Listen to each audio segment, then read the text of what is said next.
اللہ تعالیٰ نے انسان کو جو زندگی دی ہے اس زندگی کے دو پہلو ہیں اور دونوں پہلو میں اس کو اصلاح کی ضرورت ہے. جیسے ایک مادی زندگی ہے اور ایک اس کی روحانی زندگی ہے. ویڈیو نہیں بنائے لکھا ہوا ہے نا. تو مادی زندگی میں بھی اگر وہ ہدایت حاصل نہیں کرتا، اس پر تو بہت دفعہ بیان ہو چکا ہے، میں اس سے آگے کی چیز آج بیان کروں گا کہ مادی زندگی میں بھی اس کو ہدایت کی ضرورت ہے اور روحانی زندگی میں بھی اس کو ہدایت کی، گائیڈنس کی ضرورت ہے.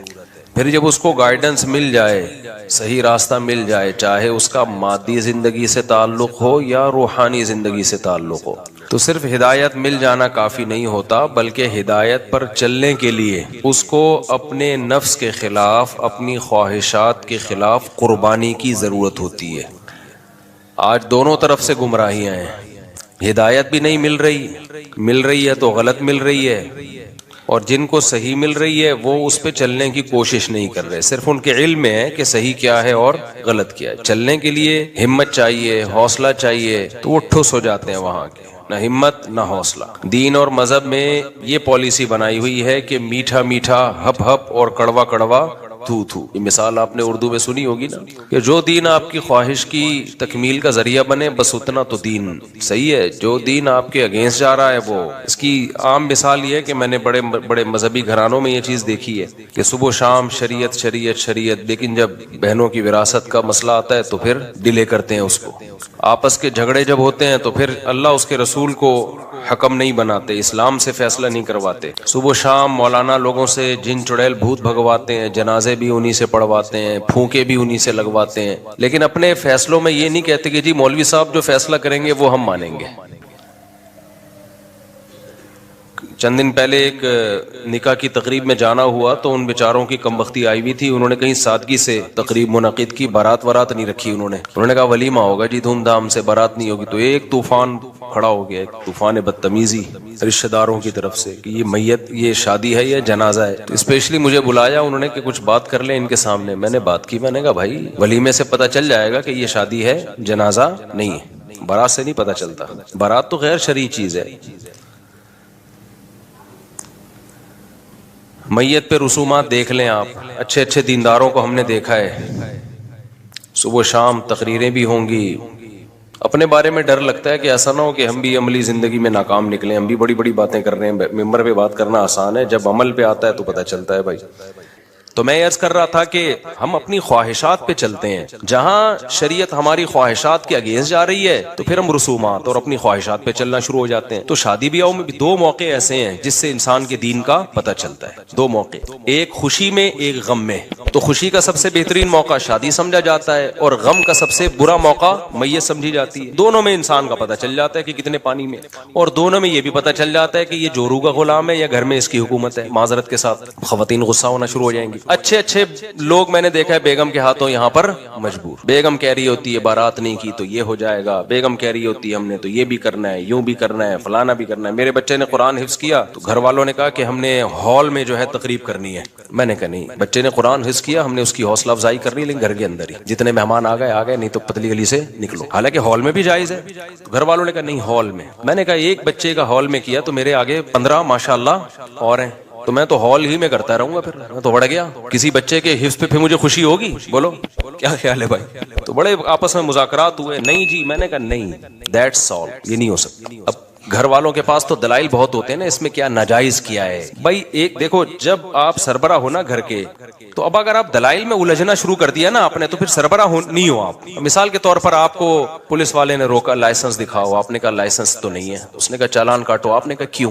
پولیس والا اب آپ کو سمجھا رہے دیکھیے ایکچولی ہوتا ہی ہے کہ گورنمنٹ نے ایک سسٹم بنایا ہوا ہے. وہ سسٹم یہ کہتا ہے کہ جس کو گاڑی چلانا آتی ہے نا اس کو گورنمنٹ پرمیشن دے گی. آپ نے کہا وہ تو رشوتیں لے کے بھی لوگ لائسنس نہیں بنا رہے. پولیس والے کہا ہاں رشوتیں لے کے تو بنا رہے ہیں، لیکن دیکھو بغیر رشوت کے بھی تو بناتے ہیں نا. تو اس طرح آپ کا اگر مذاکرات شروع ہو گئے تو پولیس والا وردی اتار کے آپ کو پہنا دے گا. ڈنڈے کا مطلب، سربراہ کا مطلب کیا ہوتا ہے؟ ایک دفعہ دلیل سے بات سمجھائے گا، سمجھ میں آ گئی ٹھیک ہے، نہیں آئی تو بھی ٹھیک ہے، ماننا پڑے گا. میں یہ نہیں کہہ رہا آپ گھر میں چنگیز خان بن کے رہیں، ہر وقت آرڈر آرڈر چلاتے رہیں اور گھر والوں کو جینے کا حق ہی نہ دیں. یہ تو غلط ہے, یہ تو نبی صلی اللہ علیہ وسلم کی صحیح حدیث کے خلاف ہے. آپ نے فرمایا یغلبن الکریم, عزت دار آدمی پر عورت غالب آتی ہے, ولا یغلب علیہن الا اللئیم, اور جس کا 100% گھر پہ کنٹرول ہے نا, اس کا مطلب حدیث سے پتہ چلتا ہے وہ لئیم ہے. اس کا اردو میں صحیح ترجمہ ہوا کمینہ آدمی ہے. وہ کمزور کو جو ہے نا ایسے دبا دیا اس نے. جو لوگ کہتے ہیں نا ہمارے گھر میں 100% ہماری مرضی, ایک پتا بھی میری مرضی کے بغیر گھر میں نہیں ہلتا, اور ایسا میں نے کنٹرول کر کے رکھا ہوا ہے بیوی بچوں کو,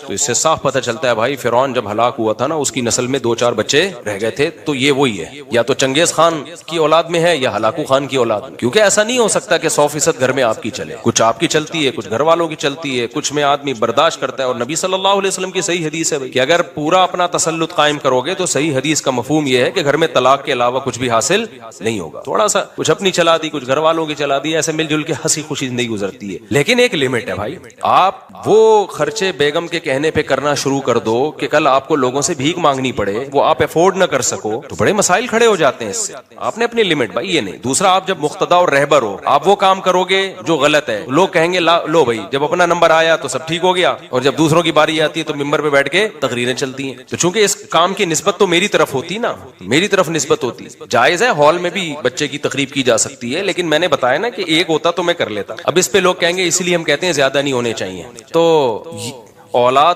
کے ہونے کی جو نعمت ہے نا, اس کی وجہ سے 2-4 تقریبات اگر آپ مس کر دو تو یہ کوئی اتنی بڑی بات نہیں ہے. یہ دنیا میں اس سے بڑا کون بے وقوف ہوگا جو اولاد جیسے گفٹ کو اس لیے روکے کہ میں ہال میں تقریب نہیں کر سکتا. تو پاگل پنے کی علامت. اب دیکھو ہمارے بچے جب جوان ہوں گے تو میری بہوؤں کی تعداد بھی کتنی ہوگی ماشاءاللہ, ہول سیل کے حساب سے بہویں ہوں گی. ایک نہ ایک تو کام کی نکلے گی نا خدمت والی. داماد ہول سیل کے حساب سے ہوں گے, ایک نہ ایک تو انسان کا بچہ نکلے گا خدمت والا. کیا خیال ہے؟ تو خوشیاں چھین لی ہیں آپ سے ان لبرل لوگوں نے, سیکولر لوگوں نے. توکل بھی چھین لیا, اللہ پہ اعتماد بھی چھین لیا. کیسے کیسے واقعات سامنے آتے ہیں نا. میں دل چاہتا ہوں ان کو کیمروں کے سامنے لاؤں میں ان لوگوں کو, اور ان کو کہوں کہ اپنا انٹرویو کیمرے میں ریکارڈ کرواؤ کہ ہم نے نسل روکی تھی اور آج ہم بھگت رہے ہیں. میرا دل چاہتا ہے جاپانیوں کو سامنے لے کر آؤں, ان کے بڈھوں کو جن کو ترقی کا جھانسا دے کے نسل رکوائی گئی اور وہ آج رو رہے ہیں کاش ہماری نسلیں بڑھتی اور ہم اتنی ترقی کر کے بھی ڈپریشن میں نہ جاتے. تو ہم اللہ کا شکر ہے, اللہ رسول نے ہمیں صحیح گائیڈ کیا ہے بالکل, ہمیں اب کسی اور گائیڈنس کی بالکل بھی ضرورت نہیں.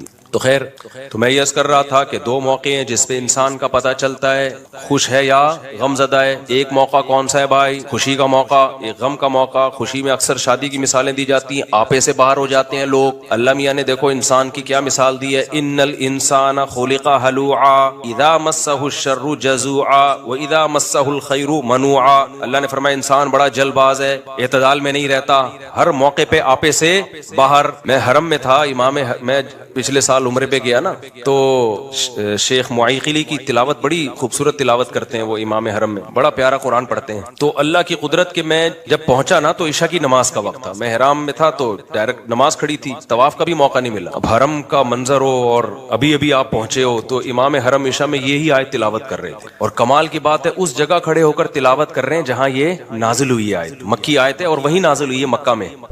وہ تلاوت کر رہے تھے اس وقت جو میری کیفیت تھی وہ میں ہی جانتا ہوں. ان الانسان خلق ہلوعا, کیسا پیارا کلام ہے.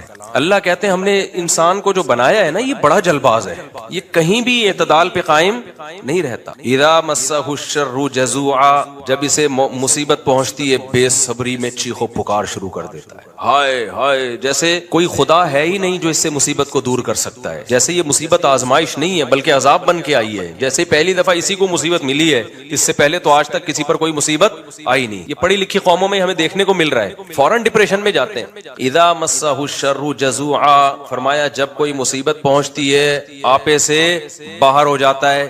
میتوں میں دیکھو نا ایسے ایسے اچھل کے ہا ہو کر رہے ہوتے ہیں. واذا مسہ الخیر منوعا, فرمایا جب خوشی پہنچتی ہے کنجوس بن جاتا ہے, اپنی خوشیوں میں دوسروں کو شریک نہیں کرتا. پیسہ آ گیا نا اس فکر میں لگتا ہے کہ کسی کو پتہ نہ چلے, ایسا نہ ہو مجھ سے چندہ مانگ لے, ایسا نہ ہو کوئی بیوہ آ جائے بہن کہ سنا ہے آج تمہاری تنخواہ ڈبل ہو گئی ہے تو میرے بچے کیا ہیں, بھوکے ہیں. جب پیسہ آتا ہے خوشیاں آتی ہیں کنجوس بن جاتا ہے, اترانے لگتا ہے, دوسرے مقام پہ آتا ہے کرتا ہے؟ اترانے لگتا ہے. دماغ اوپر کی سیٹنگ کیا ہو جاتی ہے؟ آؤٹ. تکبر میں اپنی قابلیت، میں ہوں، میری قابلیت. انٹرویو بھی دے رہا ہوتا ہے نا، ایکچولی میں نے اسٹرگل اتنی کی ہے، ایکچولی یہ اسٹرگل ہے، محنت ہے. آپ بھی اسٹرگل کرو، آپ کو بھی ملے گا. یہ میری محنت ہے. شعبہ جب یہ کہہ رہے ہوتے ہیں نا اللہ کا دیا میرے پاس بہت کچھ ہے، تو اوپر سے زبان سے جملہ تو شکر والا ہوتا ہے، اندر سے شو مار رہا ہوتا ہے. تو تیرے پاس ہے کیا؟ 2 ٹکے کے آدمی.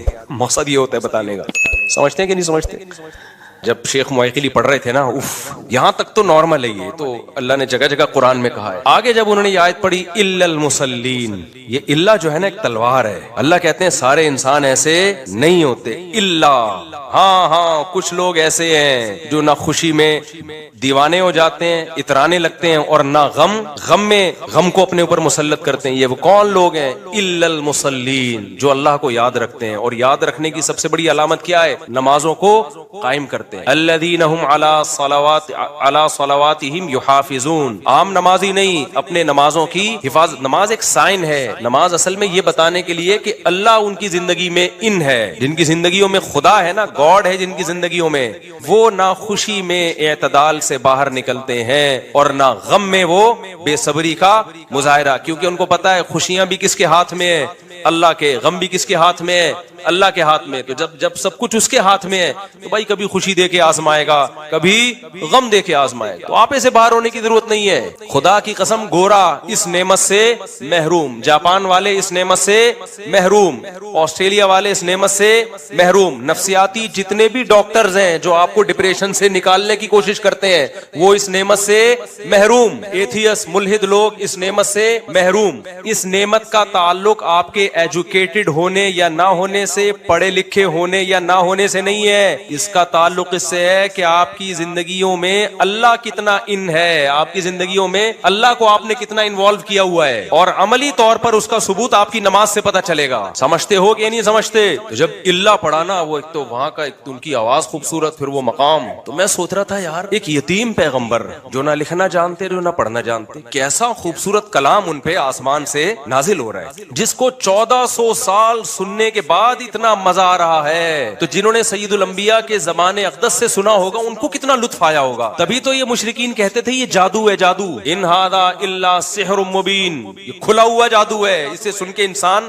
اس کی طرف مائل ہوتا چلا جاتا ہے. بھائی یہ جادو ہے. قرآن کیا کہتا ہے؟ جادو کے منتر ایسے ہوتے ہیں. کبھی کسی جادوگر کو آپ نے منتر پڑھتے ہوئے دیکھا؟ اس کی خود سمجھ میں نہیں آ رہا ہوتا کیا پڑھ رہا ہوں میں. ایک صاحب نے کہا میرے پاس سانپ کا منتر ہے، میں یوں پڑھتا ہوں سانپ کنٹرول. میں نے کہا ذرا پڑھ کے سنانا. تو پتہ نہیں اٹرم پٹرم جٹن دو ایکم دو دو دنی چار کیا پڑھ رہے تھے. میں نے کہا یار اس سانپ کی بھی سمجھ میں نہیں آ رہا ہوگا. یہ وہ پٹانگ پھینکتے جاؤ تو لوگ بے وقوف بن جاتے ہیں. تو الا المصلین الذین هم علی صلاتہم یحافظون دائمون. الذین هم علی صلاتہم دائمون. عام مصلی نہیں، ٹرخانے والے نمازی مارکیٹ میں بہت ہیں. اللہ کہتے ہیں وہ نمازی جو اپنی نمازوں پر قائم دائم رہتے ہیں. الذین هم علی صلاتہم دائمون والذین هم لفروجہم حافظون. فرمائے وہ لوگ جو اپنی شرمگاہوں کی حفاظت کرتے ہیں، یعنی اللہ ان کی زندگی میں پریکٹیکلی ان ہے، صرف زبانی خالی پیلی کے دعوے نہیں ہیں. تو جس کی زندگی میں اللہ حقیقت میں ہوتا ہے وہ بے حیائی کے کاموں سے بچتا ہے، کیونکہ بے حیائی کو چھوڑ دینا بڑی قربانی ہے. یہ اللہ کی محبت کے بغیر ممکن نہیں ہے. الا علی ازواجہم او ما ملکت ایمانہم. فرمایا ہاں وہ اپنی خواہش حلال طریقے سے پوری کرتے ہیں، نکاح کرتے ہیں. فرمایا فمن ابتغى وراء ذلك فاولئک هم العادون. جو اس بیوی کے علاوہ کوئی اور راستہ تلاش کرے گا، یہ لوگ اللہ کی حدود کو کراس کرنے والے ہیں. اور جو نکاح کریں گے، چاہے ایک کریں چاہے 4 کریں، فإنہم غیر ملومین. سبحان اللہ کی آواز آئی. پوری تقریر میں کہیں سے سبحان اللہ کی آواز نہیں آئی مجھے. اوپر سے آواز آئی نا سبحان اللہ کی. پوری تقریر میں نے حلوعہ والی آیت پڑھی، الا المصلین پڑھی، کہیں سے سبحان اللہ آیا؟ جہاں 4 شادی کی بات کی وہاں سے آواز آئی ہے سبحان اللہ. اس کا مطلب تپے ہوئے سب ہیں، تپے ہوئے سب ہیں. تو اللہ تعالیٰ فرماتے ہیں فإنہم غیر ملومین. جو نکاح کرے گا، بھلے 1 کرے 4 کرے، اور اپنی خواہش اپنی زوجہ کے ساتھ اپنا تعلق رکھے گا، اللہ فرماتے ہیں فإنہم غیر ملومین. یہ لوگ قابل ملامت نہیں ہیں. لہذا اللہ سے آگے نکلنے کی کوشش مت کرو، زیادہ فنٹر بننے کی کوشش مت کرو کہ اس کمبخت نے دوسری کر لی، تیسری کر لی، رکی نہیں رہا کمبخت، بریکیں فیل ہو گئی ہیں. بھائی اللہ میاں جس اللہ نے بنایا اس اللہ نے پرمیشن دی، جاؤ ایسی کی تیسری. تو اللہ کہتے ہیں یہ وہ لوگ لوگ ہیں کہ یہ نہ مصیبت میں حد سے تجاوز کرتے ہیں. اصل میں ان مثالوں سے نا جزیات سے کلیات سمجھانا مقصد ہے. اب آپ کہہ سکتے ہو جو نکاح کرتے ہیں اس کا صبر سے کیا تعلق ہے؟ بھائی تعلق یہ ہے کہ وہ نکاح اللہ کا حکم سمجھ کے کر رہے ہیں, نماز اللہ کا حکم سمجھ کے پڑھ رہے ہیں. اس کا مطلب ان کے سوسائٹی میں, ان کی زندگی میں اللہ ہے. جس کی زندگی میں اللہ ہوتا ہے پھر وہ اعتدال سے زندگی گزارتا ہے, نہ پیسہ آنے کے بعد غریبوں کو گالیاں دینا شروع کرتا ہے, دماغ بھی نہیں خراب ہوتا اس کا, اور نہ غربت میں وہ ڈپریشن میں جاتا ہے, نہ خودکشی کی طرف جاتا ہے. وہ کہتا ہے یہ کس کی طرف سے ہے؟ اللہ کی طرف. صبر کرتا ہے وہ. آج مصیبت میں ذرا سی بات پہ خودکشیوں کی طرف جا رہے ہیں لوگ. ذرا آتے رہتے ہیں میرے پاس لوگ. ایک نوجوان میرے ساتھ سیلفی لے کر گیا, 2-4 دن چند دن کے بعد پتا چلا جی بے روزگاری میں خودکشی کر لی. ایک اور نوجوان آیا چند دن پہلے ادھر ہی مسجد میں کہ میرا 5-6 کروڑ روپے کا نقصان ہو گیا, سارا بزنس تباہ ہو گیا. کرپٹو کرنسی کی رٹ لگا کے رکھی ہوئی تھی نا لوگوں نے. لوگ نا ہمیں گن پوائنٹ پہ کہتے ہیں فتوا دو. کرپٹو کرنسی پہ میرے اوپر ایسا دباؤ تھا کہ اس کو فتوا دو کہ یہ کرو, حلال ہے, طیب ہے, پاکیزہ ہے. ہم نے خود بھی ٹوٹی پھوٹی تحقیق کی, بڑے علماء سے بھی رابطہ کیا, انہوں نے کہا بھائی یہ بھی کنفیوژن ہے, اس میں کیا ہے کنفیوژن ہے. ہم اس کو حرام نہیں کہہ رہے کیونکہ ابھی دلائل کیا ہے اس کے مشتبہ دلائل ہیں. حلال بھی نہیں کہہ رہے ہم. جس نے کرنا ہے اپنی ذمہ داری پہ کرے, ہمارے کندھے پہ رکھ کے بندوق نہ چلائے. بہت لوگوں نے تانے دیے مجھے بھی کہ اصل میں یہ نا خود جب آئے گا نا ان کا بزنس خود کریں گے تو پھر حلال ہوگا, ابھی حلال نہیں ہے. تو اصل میں یوں ہے, اصل میں بہت کچھ کام ہے. نہ ہم نے خود کیا اور ہم نے لوگوں سے بھی کہا بھائی ہمارے کندھے پہ رکھ کے بندوق نہیں چلاؤ. آج اس کرپٹو کرنسی کا حسرت تو دیکھو. 2 ڈپریشن کے مریضوں سے تو میں مل چکا ہوں. ایک تو خودکشی کرنے جا رہا تھا, اللہ نے بچا لیا. دوسرا تو وہ تو میڈیسن پہ لگ گیا تو بچ گیا. کسی ڈاکٹر کے پاس گیا, ڈاکٹر نے کیونکہ 3-3, 4-4, 5-5, 10-10 کروڑ روپے لوگوں کے ڈوبے ہیں. ہر آدمی چاہتا ہے بیٹھے بیٹھے میں کیا بن جاؤں, امیر بن جاؤں. یہ بھی بے اعتدالی ہے. تمیز سے امیر بنو, بن گئے ٹھیک ہے, نہیں تو جتنا ہے اس پہ تو گزارا کرو گے نا. ہر آدمی چاہ رہا ہے 2 منٹ میں بیٹھے بیٹھے کیا بن جاؤں. تمیز سے بزنس کرو, ٹماٹر خریدو بیچو, جس چیز کی ضرورت ہو. کچھ چیزیں ایسی ہیں جو ہمیشہ چلیں گے. ٹماٹر ہمیشہ کھایا جائے گا. انڈیا چاہے آپ کا ٹماٹر بند بھی کر دے پھر بھی آپ ٹماٹر کھاؤ گے, کیونکہ ٹماٹر کی کڑھائی کا جو مزہ ہے وہ وداؤٹ ٹماٹر نہیں ہے. لیکن چھلکا بیج نکال لیا کرو اگر مجھے کھلانا ہو تو. مجھے چھلکے بیج سے الرجی ہے, کیونکہ اب وہ سن کے نا لوگ میرے لیے خوب ٹماٹر لا کے رکھیں. تو ٹماٹر کا چھلکا بیج سے مجھے الرجی ہے, ہر ایک کو نہیں ہوتی, مجھے ہے. تو گوشت ہے, ہر دور میں انسان کھا رہا ہے. پراپرٹی ہے, ہر دور میں. آج پراپرٹی گری ہے, کل دوبارہ, کیونکہ رہنا تو ہے نا, بچے تو پیدا ہو رہے ہیں تو جگہ تو چاہیے نا انسان کو. کیا خیال ہے بھائی, آپ آبادی آج نہیں کل ڈبل ہوگی تو ان کو چاہیے ہوگا, پلاٹ چاہیے ہوگا. یہ تمیز والے بزنس ہیں, انسانوں والے بزنس, یہ کیا کرو. اور وہ جو آج کل ایک آ رہا ہے وہ کیا ہے, وہ چین کی ایک صورت بنتی ہے نا, 5 آدمیوں کو آپ نے پہنا دی وہ چیز, وہ آگے 5 کو پہنائے گا, اس کا بھی آپ کو کمیشن آئے گا.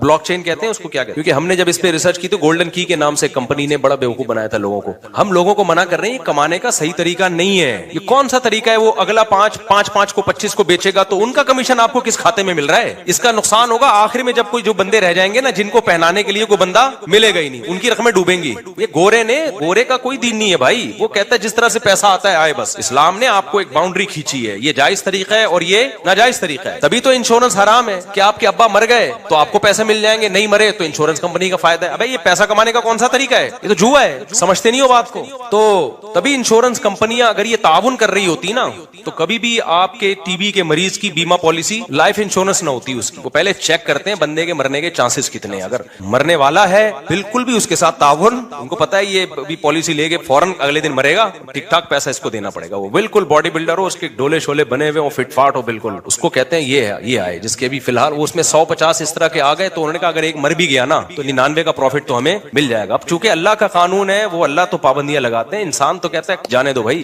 اور یہ انشورنس کمپنیاں جو آپ کو کہتی ہیں نا کہ ہم آپ کو اتنا پروفٹ دیتے ہیں, دیکھیں آپ کی سیکیور ہو جاتے ہیں, بھائی آپ سیکیور نہیں ہوتے. یہ بالکل ایسا ہی ہے جیسے آپ یورپ میں آدھی تنخواہیں ٹیکس میں جاتی ہیں اور علاج آپ کا فری میں ہوتا ہے. نہیں آئی میرا خیال ہے. میں آسٹریلیا گیا تو انہوں نے کہا ہمارا سب کچھ فری ہے. میں تو خوشی سے بے ہوش ہوتے رہ گیا. اتنے اچھے اسپتال, یہ بھی فری, علاج بھی فری, فلانا بھی فری, ڈمکانا بھی فری. تو میں نے پوچھا سر آپ کی تنخواہ, کہتے ہیں 10 لاکھ تنخواہ ہے, یا شاید 1 کروڑ پاکستانی حساب سے 1 کروڑ تھی, بڑے اچھے.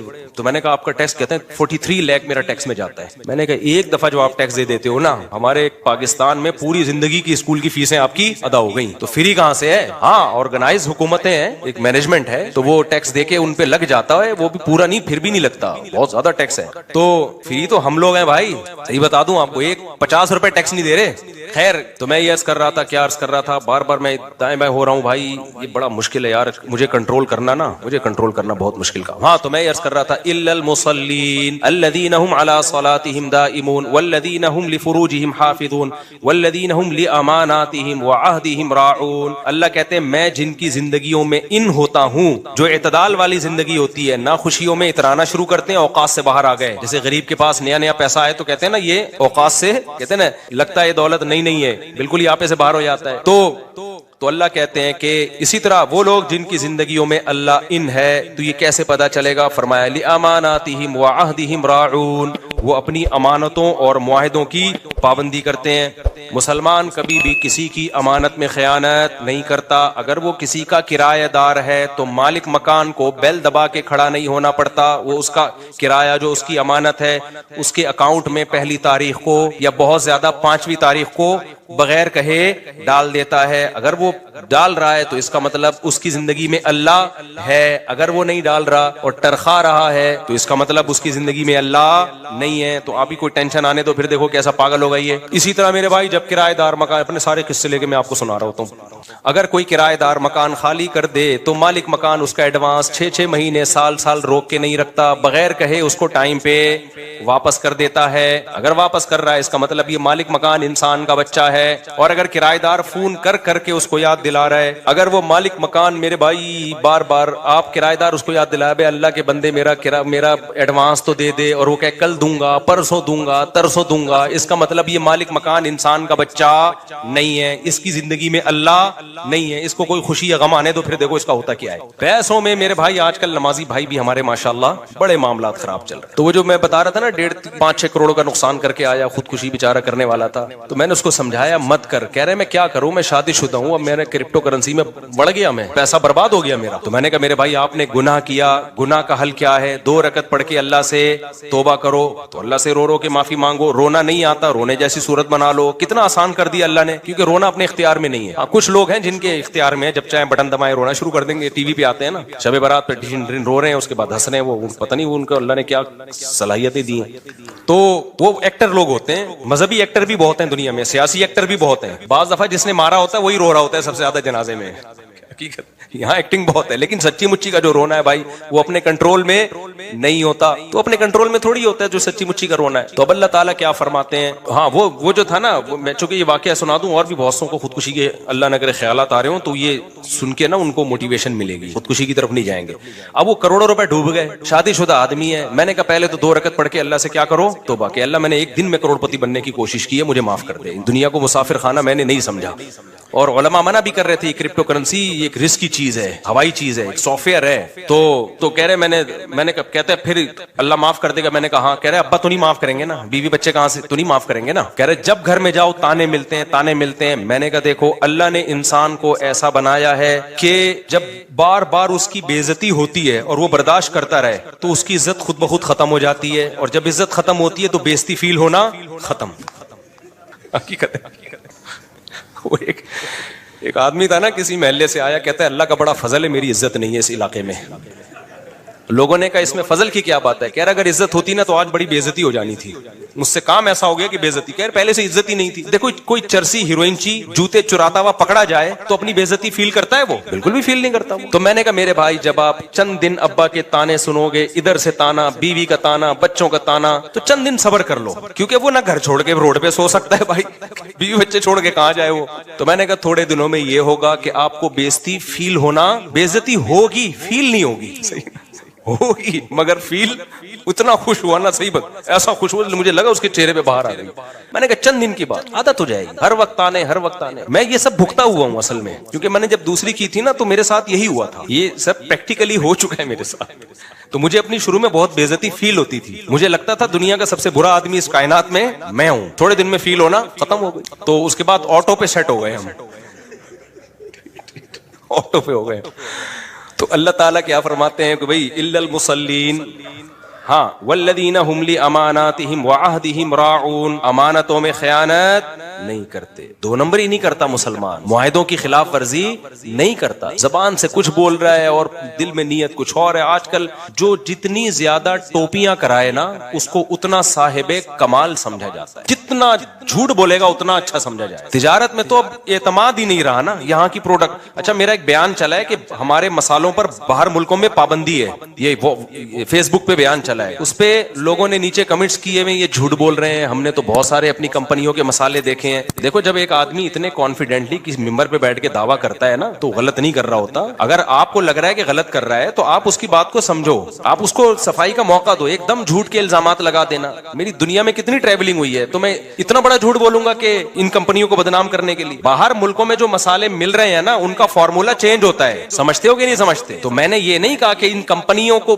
پر بین ہے, میں نے یہ کہا ہے کہ یہ والے مسالے باہر ان کمپنیوں کے نہیں مل رہے ہیں تو فارمولا چینج ہوتا ہے. یہاں جو آپ کو مسالے مل رہے ہیں ان کا فارمولا الگ ہے, باہر جو مل رہے ہیں وہ الگ ہے. یہ تو میں نے خود یہاں کے مسالوں کی بریانیاں بھی باہر کھائی ہیں, قورمے بھی کھائے ہیں, پیٹ نہیں خراب ہوتا, یہاں کھاؤ تو خراب ہوتا ہے. اور یہ تحقیق کی ہے پوری کہ وہ چینج ہے, کچھ چیزیں یہاں پر ایسی ڈالی جاتی ہیں ذائقہ بڑھانے کے لیے جو آپ کی صحتوں کا بیڑا غرق کرتی ہیں, لیکن ٹیسٹ اس سے گین ہو جاتا ہے تو پبلک پھوڑتی پھاڑتی ہے, کیونکہ وزیر خوراک کا پتہ ہی نہیں وہ مارکیٹ میں ہے کہاں پہ وہ. اور وزیر خوراک اگر بیچارہ آئے گا بھی تو 4 ڈبے اس کو فری میں دے دیں گے مسالوں کے. تو ان وزیر خوراک کے علاوہ کی بات کر رہا ہوں جو بھی موجودہ وزیر خوراک ہے. تو خیر, تو باہر ملکوں میں مسالے ہیں, پابندی کا مطلب میرا یہ نہیں تھا کہ یہ نام پہ ہی پابندی ہے, یہ میں نے بیان میں یہ دعویٰ نہیں کیا ہے. تو میں لوگوں سے بھی کہتا ہوں کہ تھوڑا سا اخلاقیات کے دائرے میں رہ کے کمنٹس کیا کریں. آپ یہ بول دیں کہ مفتی صاحب کو غلط فہمی ہوئی ہے, بولا جھوٹ بول رہا ہے یہ مولوی, اس طرح کہتا یہ مولوی جھوٹ بول رہا ہے, مجھے کیا جھوٹ بولنے سے ملے گا بھائی, جھوٹ بول رہا ہے یہ مولوی, جھوٹ بول رہا ہے مولوی. یہ مسالے ہیں تو کوالٹی میں فرق ہے, کچھ چیزیں ایسی ڈالی جاتی ہیں جو باہر ملکوں میں پابندی ہیں تو وہ سارے مسالے اٹھا کے نا کنٹینر سمیت سمندر میں پھینک دیتے ہیں. وہ کہتے ہیں یہ پاکستانیوں کو کھلاؤ, یہ ان کی آنتیں ہی اس تیزاب کو ہضم کر سکتی ہیں, ہماری آنتیں ابھی اس قابل ہوئی نہیں ہیں. تو گند ہے جو ہم لوگ کھاتے ہیں, کھا لیتے ہیں, ہم بھی کھا لیتے ہیں جا کے ہوٹلوں میں, لیکن اس کے فضائل کم از کم نہ سنایا کریں. اور یہ کیوں ہو رہا ہے؟ اس آیت کی مخالفت, لِأَمَانَاتِهِمْ وَعَهْدِهِمْ رَاعُونَ, معاہدوں کی پابندی, امانتوں میں خیانت.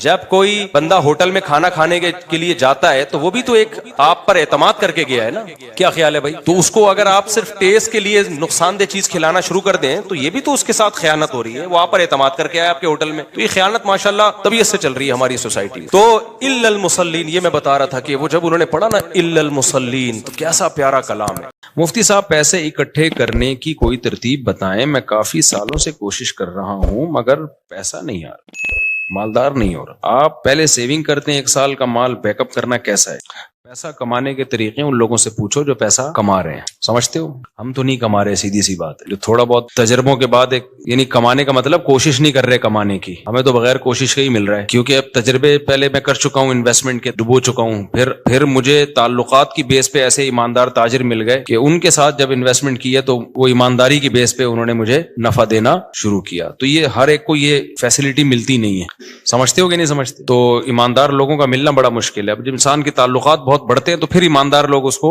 لاکھوں میں 2-4 مل جاتے ہیں. اب آپ کو تو لاکھوں ملیں گے نہیں تو 2-4 کہاں سے ملیں گے اس میں؟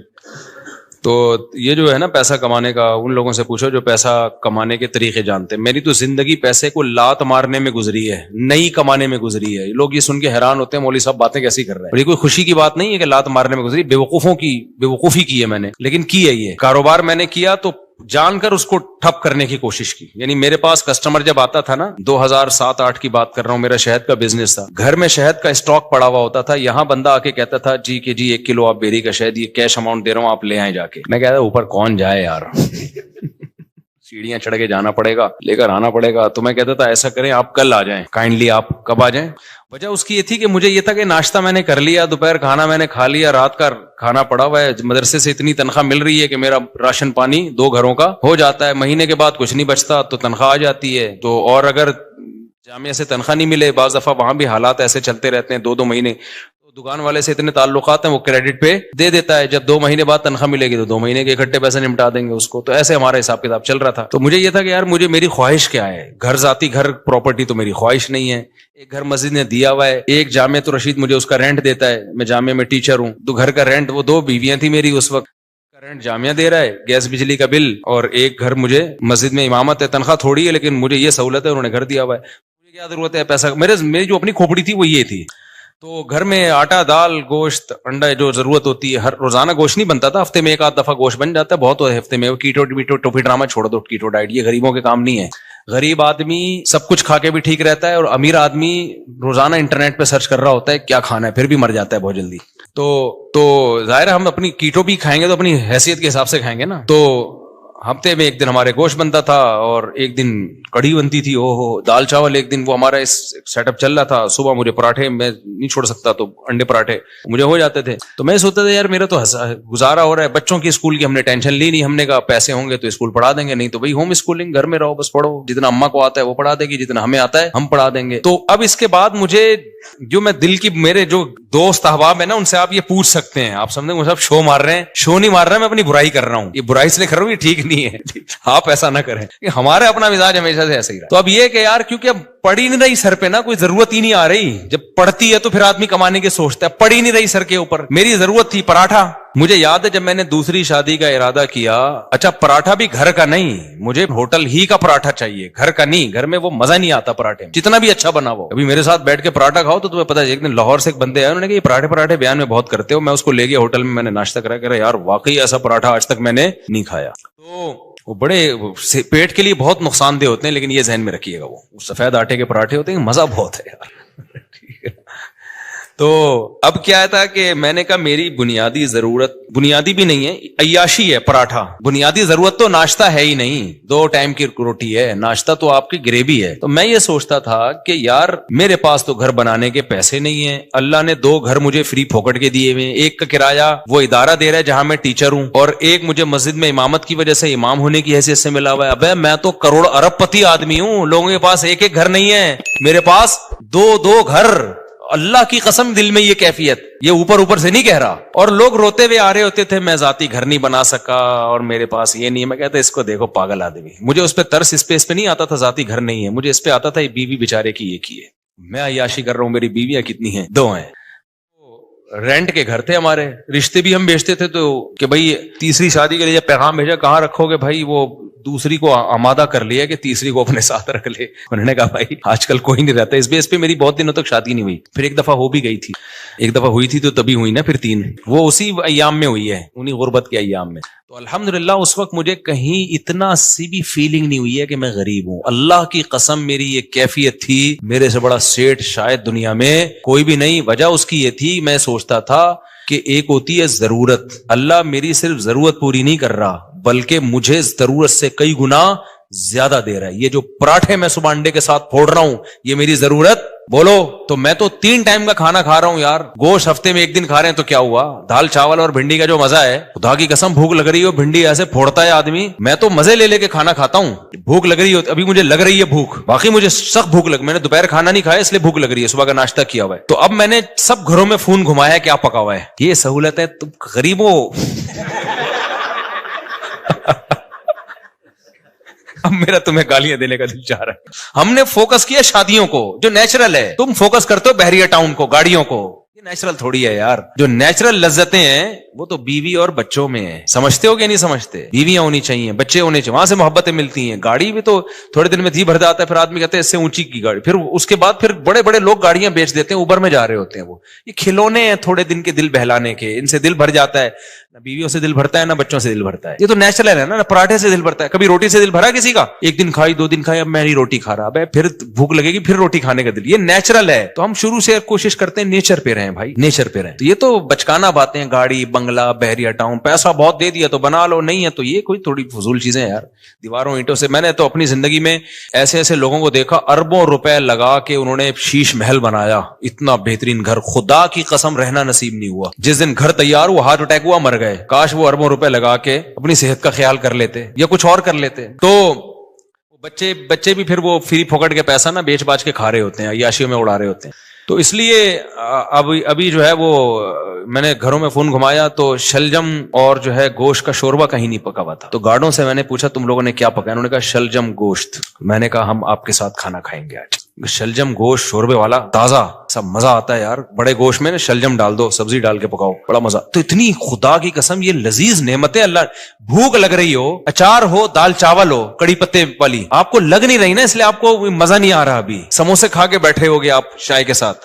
جس کو بھوک لگ رہی ہو نا اس کو یہ میری باتوں کو وہ انجوائے کرے گا. مجھے چونکہ لگ رہی ہے باتوں میں مزہ آتا ہے. یہ نیچرل لذتیں ہیں جن کو یہ مل رہی ہیں, بس وہ عیاشیوں میں ہے بھائی. کیا کرنا ہے ایسی دولت کا, نہ کچھ کھا سکتا ہے نہ. اکثر مالدار ہم نے دیکھے ہیں, ایک آدھ بچہ ان کا, وہی بچہ خراب نکلا, وہی ٹینشن دے رہا ہے, زندگی عذاب بن گئی ان کی. شروع میں پیسے سے برگر اتنے کھا لیے کہ اب کچھ کھانے کے قابل نہیں بچے, اتنا وزن بڑھ گیا ان کا, کھا ہی نہیں سکتے, پراٹھے کا نام سن کے بے ہوش ہو جاتے ہیں وہ. تو سب سے بڑی نعمت صحت ہے, بیوی بچے ہیں, اور سر چھپانے کے لیے جگہ مل جائے, بے شک وہ کرائے ہی کی کیوں نہ ہو. تو میں کہتا یار لوگوں کے پاس ایک جگہ, میرے پاس کتنی ہے, حالانکہ میرا ان میں سے ایک بھی نہیں. مسجد والے جب امامت سے نکالے تو گھر بھی گیا, کیا خیال ہے. تو اور ایک کا کرایہ جامع رشید دے رہا تھا, وہ بھی کرایہ دے رہا تھا, تو انہوں نے کہا لے لو, اور وہ بھی ایک مخصوص کرایہ تھا. تو مجھے لگا کہ یار میرے لیے اتنا بہت ہے. 2 کمروں کا گھر لیا ہوا تھا میں نے. ایک دفعہ ایک صاحب آئے ہمارے گھر, دیکھے 2 کمروں کا گھر ہے, انہوں نے کہا یار مفتی صاحب ممبر پہ باتیں اتنی بڑی بڑی, یہ گھر ہے ٹوٹل؟ میں نے کہا جتنی بڑی باتیں اس سے بڑا اللہ نے گھر دیا ہے ہمیں الحمدللہ.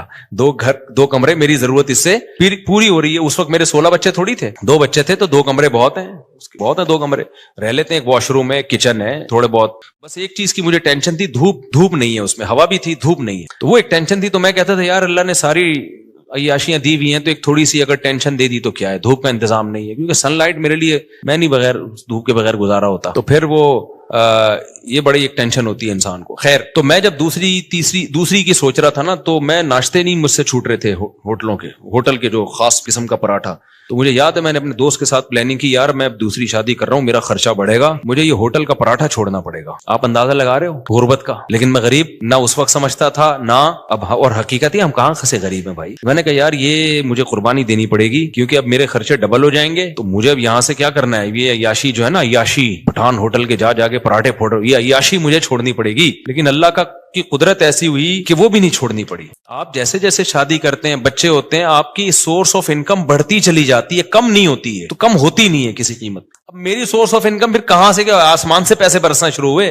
میرے ساتھ ایسے ایسے معاملات ہوئے ہیں, میں تو بتا رہا ہوں نا, کاروبار شروع کیا تو یہ بزنس ہو رہا تھا میرا, میں بیٹھا ہوا ہوں جی شہد چاہیے, ابے اوپر کون جائے گا شہد لینے, کیوں میری ضرورتیں پوری ہو رہی ہیں, مجھے لگ رہا ہے یہ بزنس کیا ہے, غریبی ہے. اگلے دن آ رہے ہیں انکل بھائی اب تو لے آؤ, پھر اگلے دن گیا میں شہد لایا, چلو یار لے لو بھائی. اس طرح سے ہمارا شہد بک رہا ہے, اس سے جو پروفٹ ہو رہا ہے وہ بھی اتنا ہونا شروع ہو گیا. لیکن اتنا نہیں ہوا کہ کسی کے بزنس میں جو باقاعدہ. تو مجھے پھر اب تو چونکہ میرے مالی حالات اور اچھے ہو گئے الحمدللہ, تو پھر مجھے لگا کہ یار اچھا, پھر میں نے نکاح جب رجسٹریشن, میں نکاح فری میں پڑھاتا تھا, پیسے نہیں لیتا تھا, مجھے عجیب سا لگتا تھا نکاح پڑھا رہے آدمی پیسے لے رہا ہے اس. لیکن کیا ہوا 4-6 دفعہ مجھے اندازہ ہوا کہ بھائی یہ نکاح کا نکاح نامہ بیٹھ کے فل کرتے رہو, نادرا سے وہ لوگ بھی پیسے مانگتے ہیں, نادرا سے رجسٹریشن کرواؤ اس کی, اچھا خاصا ٹینشن والا کام ہے. یا تو میں پابندی لگا دوں, میں کسی کا نکاح نہیں پڑھاؤں گا, یا مجھے کوئی بندہ رکھنا پڑے گا.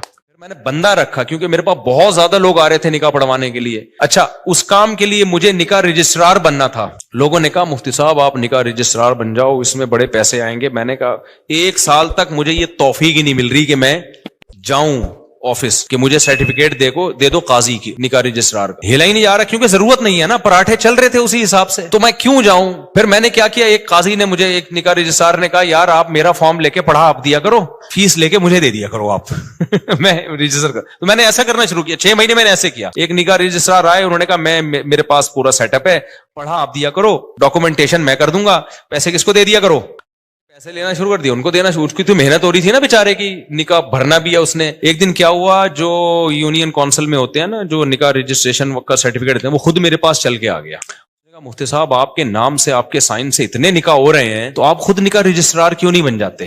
میں نے کہا یار مجھے یہ وہاں چل کے جاتے ہوئے بہت ٹینشن ہو رہی ہے کہ کیونکہ مجھے جس چیز کی ضرورت نہ ہو نا, مجھ سے وہ کام ہوتا نہیں ہے, تو اب میری ضرورتیں پوری ہو رہی ہیں. انہوں نے کہا آپ ادھر ان کو اتنے پیسے دے رہے ہو, خود رکھ لو, وہ کچھ اپنا رکھ لو, کچھ اپنے اسسٹنٹ کو دے دو کچھ. تو میں نے پھر یہ کیا کہ میں نے کہا بھائی میرے پاس ٹائم نہیں ہے. وہ خود گھر پہ آ کے سارا کام کیا, سرٹیفکیٹ پکڑا کے چلا گیا نکاح رجسٹرار. میں نے کہا اسٹیمپ تیرا باپ لگائے گا اس پہ, میرے پاس تو ٹائم نہیں ہے. اس نے ٹھپے لگے ہوئے نا پہلے سے, آپ پر اعتماد ہے, آپ مس یوز نہیں کرو گے.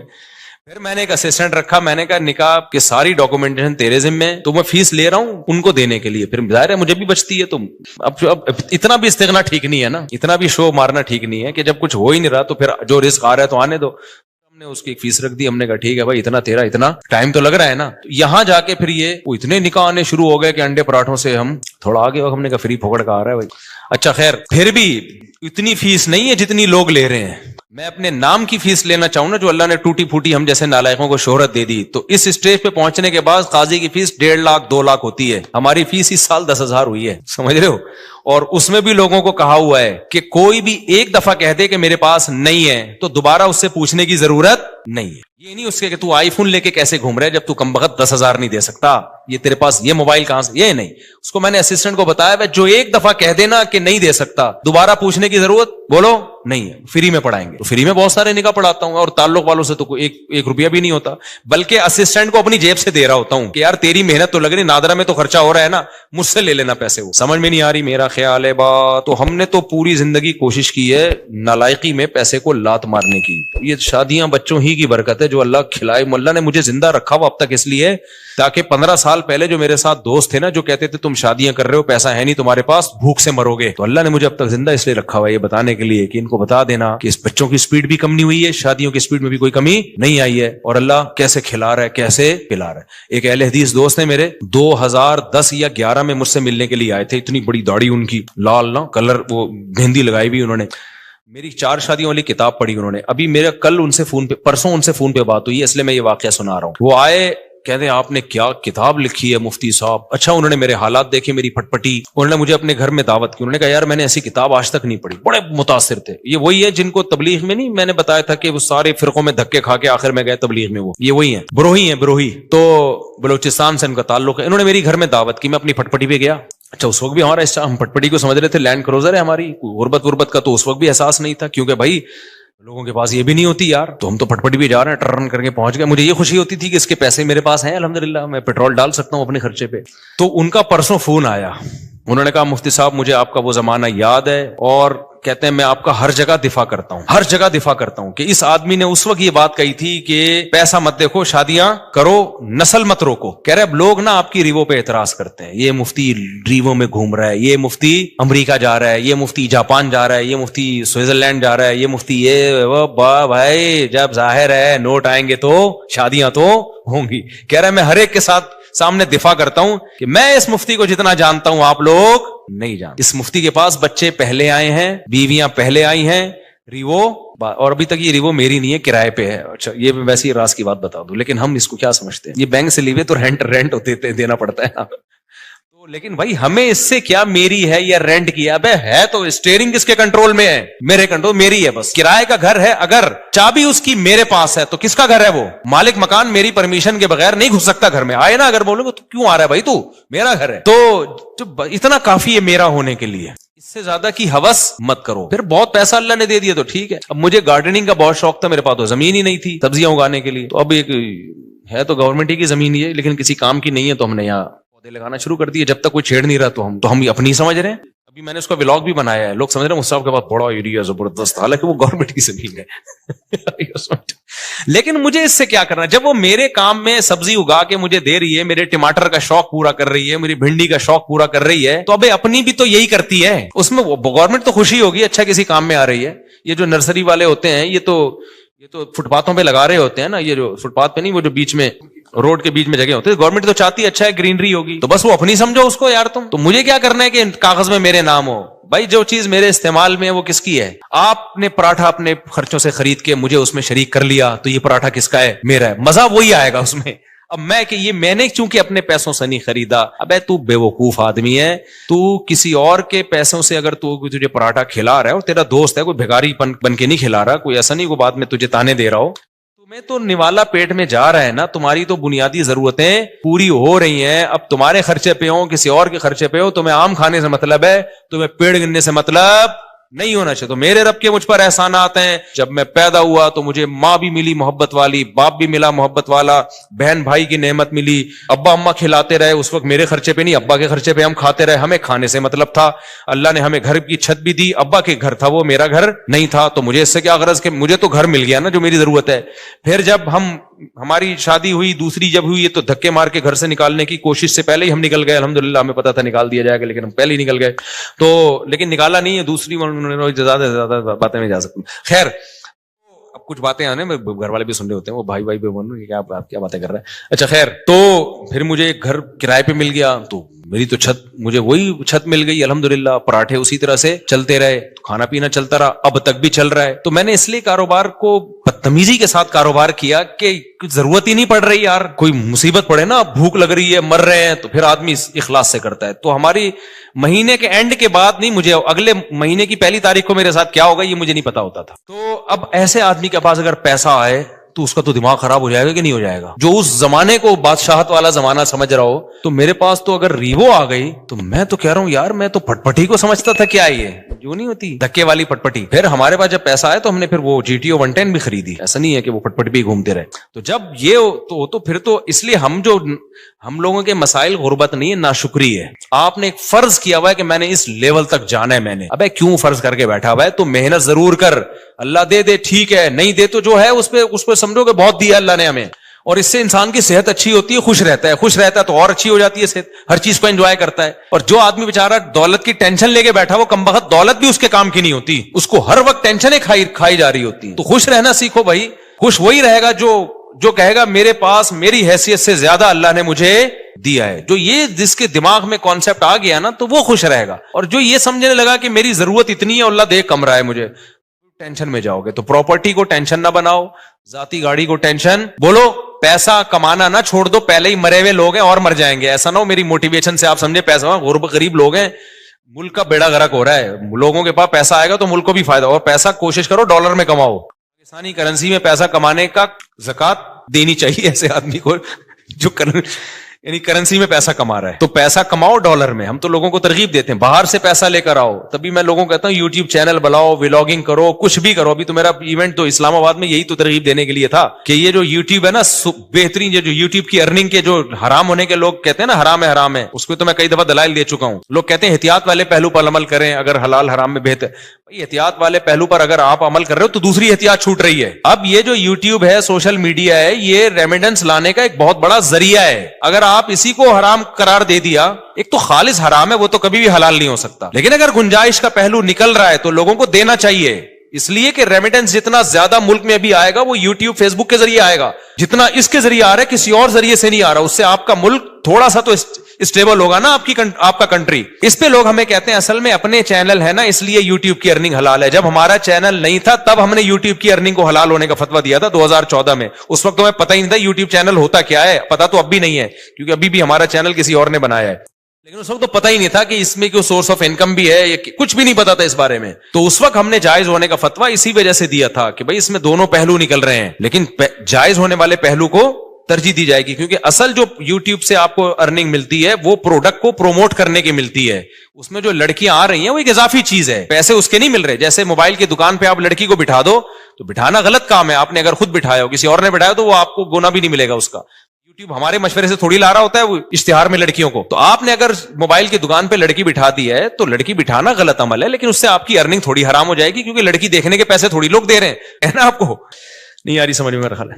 اب دیکھو آج کل لوگ کیا بڑی غیر اخلاقی حرکت کر رہے ہیں کہ ان کی دکان چل نہیں رہی ہوتی تو کسی حسینہ کو لا کے بٹھا دیتے ہیں موبائل شاپ پہ. آپ کو پتا ہے قوم ٹھرکی ہے, شادیاں وادیاں تو کرتی نہیں ہے, تو کہیں سے بھی ان کو اسمیل آ جائے نا کسی لڑکی کی تو وہاں پہنچ جاتے ہیں. وہاں بیٹھے داڑھی مونچھوں والا عجیب سا بغلیں کے بال بڑے ہوئے اس کے وہ بیٹھا ہوا ہے وہاں پہ, اور ایک میں کوئی حسینہ بیٹھی ہوئی ہے موبائل بیچ رہی ہے. تو کراؤڈ کدھر, ٹھرکیوں کا کراؤڈ کدھر جاتا ہے, کہتے ہیں چلو موبائل ملا نہ ملا اس بہانے کسی انٹی سے بات کا موقع مل جائے گا, تو وہاں چلے جاتے ہیں, موبائل بھی اس بہانے بک جاتا ہے. تو یہ غیر اخلاقی حرکت ہے نا.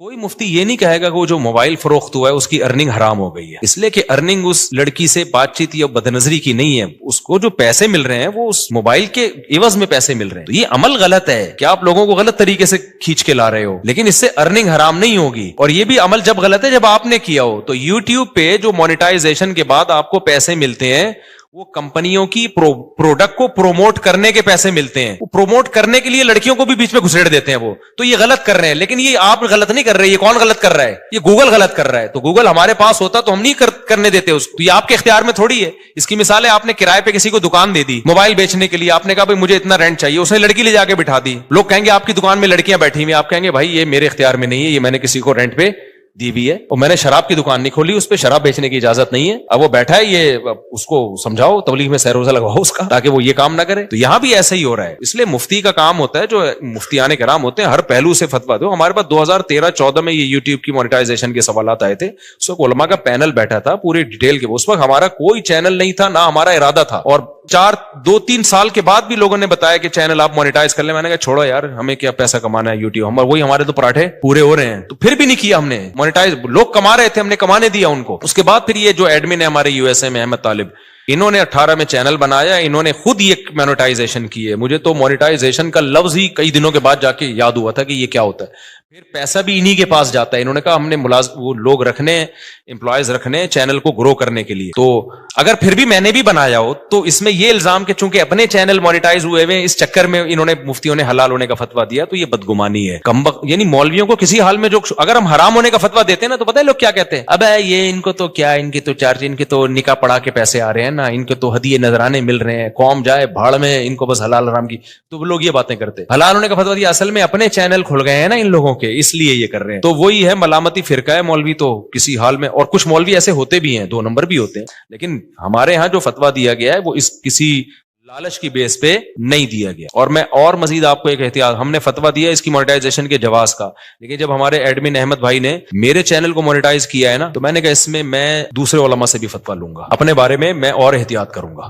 ہم نے دوسروں کو تو جواز کا فتویٰ دیا ہے, لیکن اپنے بارے میں اپنی فتوے پر عمل کروں نہ.